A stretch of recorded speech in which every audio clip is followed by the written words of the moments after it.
to address code amendments supporting HB 2001-2003 being submitted by the City of King City, Oregon to the Department of Land Conservation and Development for a local planning project. Okay, so Mike, you want to take us away on this? Sure thing. So this is, we're applying for a grant to DLCD for roughly $35,000 with a $5,000 match.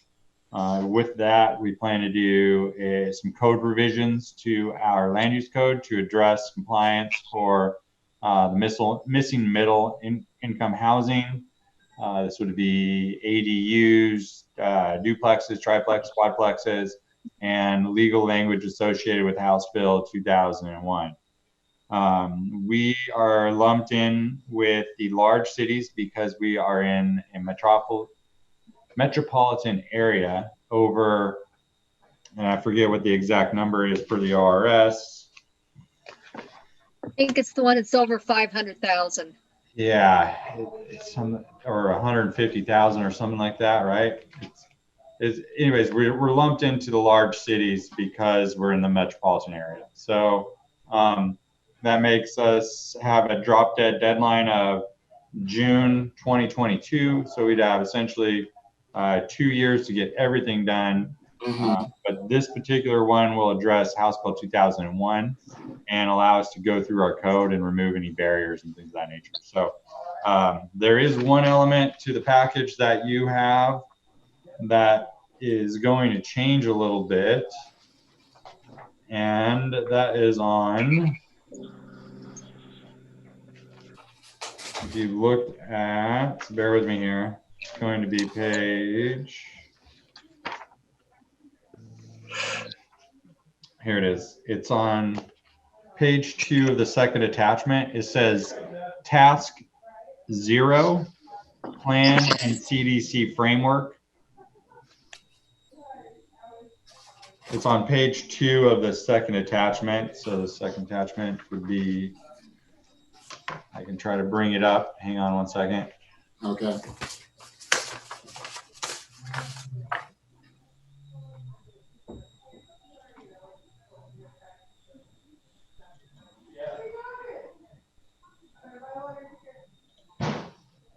Okay, I'm going to share my screen really quick.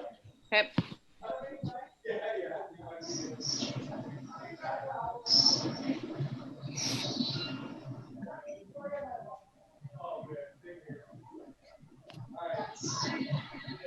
So can everyone see this task 0? Yeah. Yeah. Okay. Task 0 right now, we just have it, it's not really called out for what the budget is on this. So we didn't really add this into our overall budget.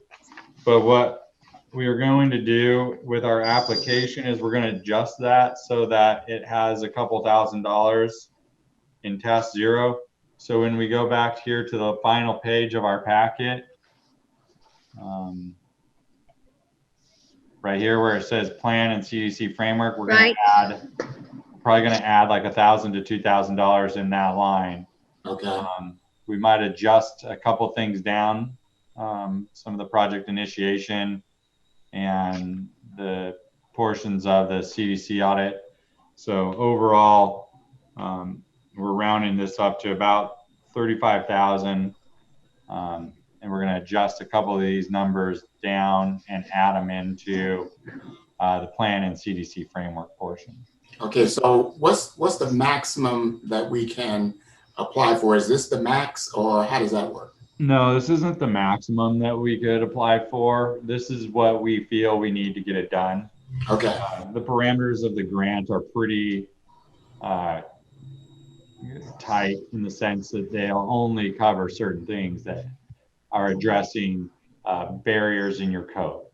So it won't allow you to go through and do a bunch of other stuff like we'd like to do.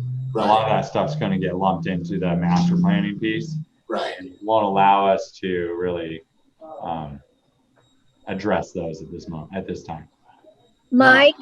Go ahead. Now, excuse me. Doesn't most of the grant that we're getting from Metro, isn't that mostly about the code? Yes. So the master plan grant will put together a holistic view master plan for the whole city and for the future. And the TSP will give us a holistic view transportation system Right. for the whole city. And then we'll combine those documents, and then we'll do any sort of crosswalk with the code that we need to do to comply with those community planning documents. Okay. So this just gets wrapped into that whole process. It will. Part of the reason that we wanted to do the plan and CDC framework on our own dime is because whatever we do in the master plan, the TSP will fit into this framework, right? Yeah. So we just want to have that framework established, and then that way we'll go through, do these code amendments and adjust what we need to adjust, and then roll it in, and it'll be formatted and framed in a way that we can then roll in the master plan and roll in the TSP, and should be good to go. And will this process make it easier in the future to tweak the code? Well, there's still process to tweaking the code. Hopefully the code that we develop is a little more lenient and allows for some variations, so that there's more room for adjustments within the code without having to go through language changes. Okay. So that's why we're trying to aim for kind of a form-based code to give us that Bingo. flexibility. Yeah. But if we want to do any mass amendments to the code after we're that's all different. done with the master plan and stuff, it's going to be a process. Yeah, we put on the form-based code when I was on the Tiger Council. Yeah. So I get it. Okay. So Mike, the only question I have is who will be tasked with doing these revisions and updates? Is that DKS and team, or is that you and Ronnie, or how is that going to work? Keith, Peter, and I.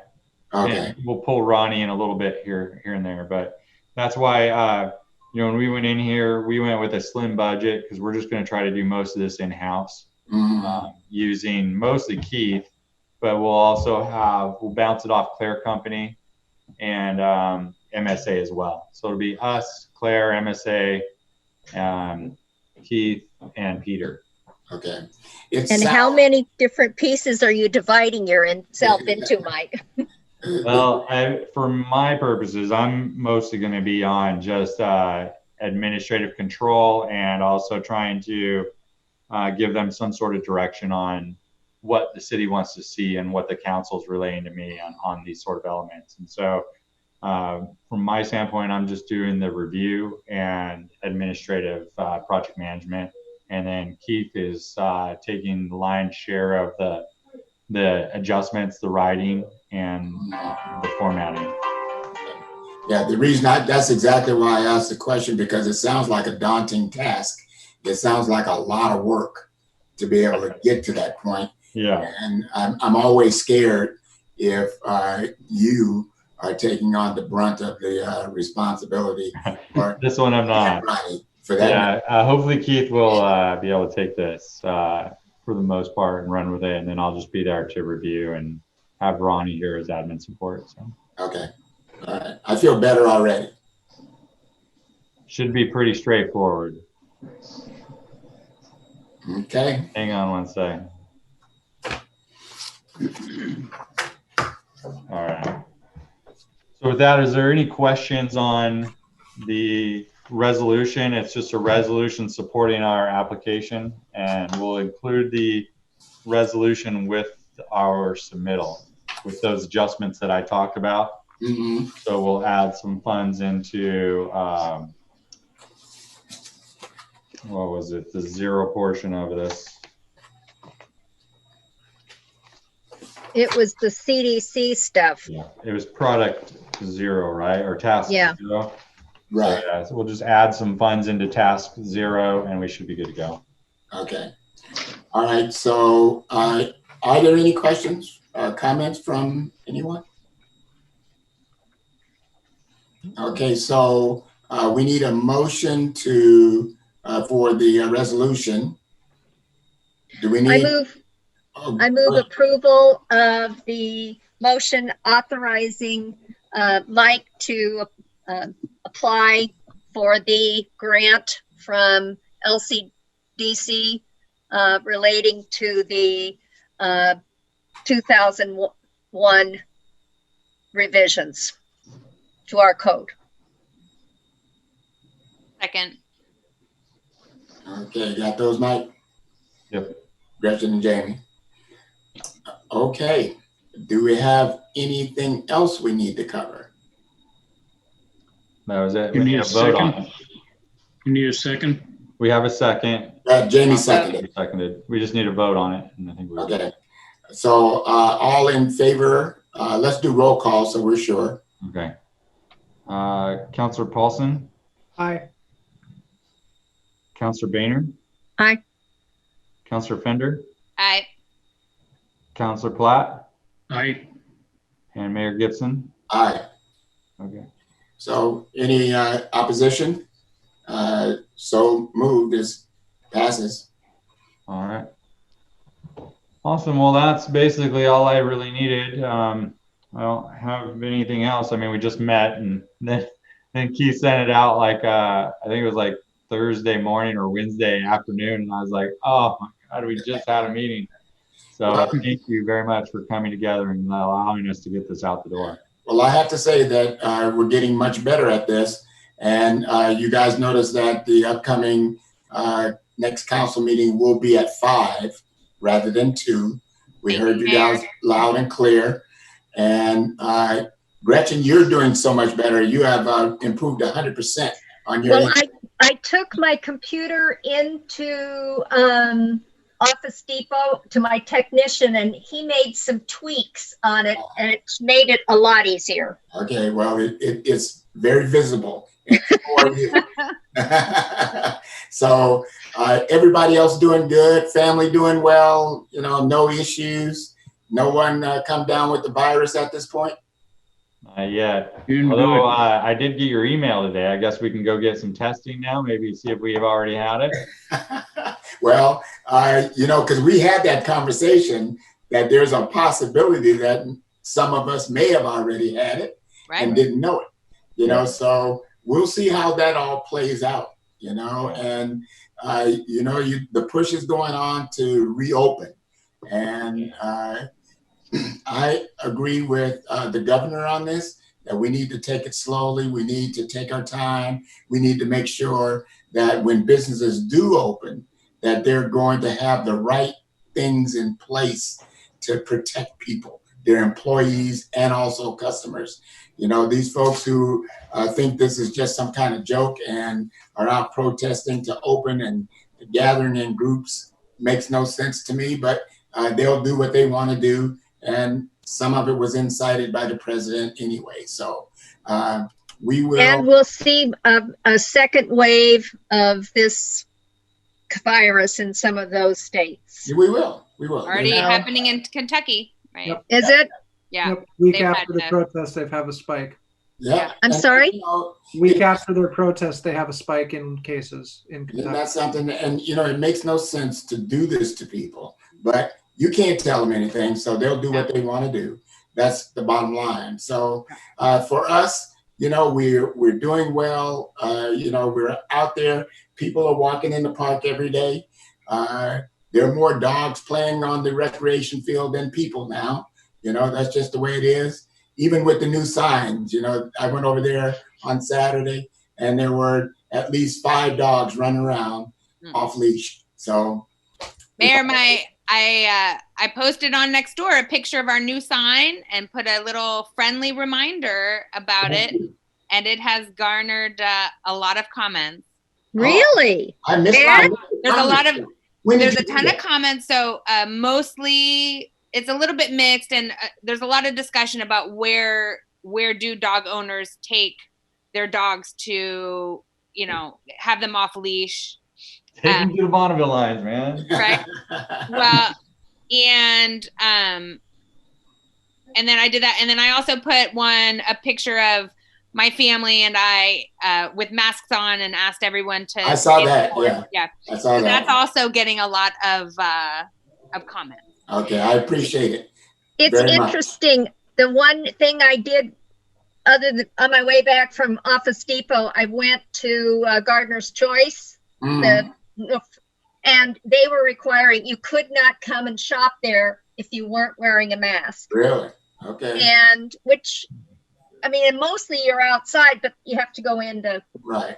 you know, And I pay. don't mind people being a little too specific and, Yeah. you know, I didn't mind it at all. That's pretty, you know, up to them. They can do that. So, but, you know, I feel good about where we are. The only thing that kind of frustrates me a little bit, and I had a conversation in our Washington County call yesterday, is that when people are out and about and they're asking me how King City is doing, and I say that there are no known cases, I'm saying that because I don't know. Oh, we have had a case. Well, One of my neighbors. oh, really? See, so the county and the OHA information does not break it down by city. I Right. hear that they're going to eventually break it down by zip code, you know, but of course the 97224 covers Tiger, Durham, and us, and also Bull Mountain. So, you know, that'll be a little bit more specific, but I don't necessarily feel comfortable saying that we have no known cases when I don't have anything that really tells me that. Well, this couple was on a trip and came home with it, and they ended up, both of them, in the hospital. They are home again and Okay, so recovering. they were recovering. Okay, good. Anybody else know of anybody in King City? No. No. Okay, all right. Well, that's encouraging, but we'll see how this all plays out, okay? All Anything right. else from anybody else? Gretchen, I'll give you a call. Yeah. And Mr. B, you give me a call. Okay. And I appreciate everybody's And Thursday morning, 9:45. Thursday morning, 9:45. What's that? Yeah. The birthday, Brian, yeah. The police, let's see, who is it? The Oregon Police Chiefs the Oregon Association of Chiefs of Police shared our parade. And Mike, take him off mute, Mike. Look at Mike's just in it. I'm like, man, what do you guys have against me? I'm the only guy muted here. What's going on? All right. So what is this? I love So it. 9th birthday party drive-by. Yeah. Oh, For Victor, the 2-year-old. And on The 2-year-old. Facebook, the last one we did Okay. was the 16-year-old. We Yes. did one for a 16-year-old. And I just got notification that the Oregon Association of Chiefs of Police shared it and gave love to King City PD about how this is a nice and safe way to celebrate birthdays. So then I invited them, you know, I said, come on Thursday. It's open to every agency. So okay. Yeah. we got a Yep. big one. Yep. The more the merrier. Okay. Well, I'll do the drive-by. I better make sure that I wash my car first. Yeah. That's right. No, well, no, don't. Then you can draw a happy birthday in the dirt. All right. I'll call All you, right, guys, Mr. Mayor. I got to go back to work. Okay. Bye. Bye. All right. See you guys. Take care. See you later. Take care. Bye. Oh, Meeting's Mike, when you adjourned. want me to sign?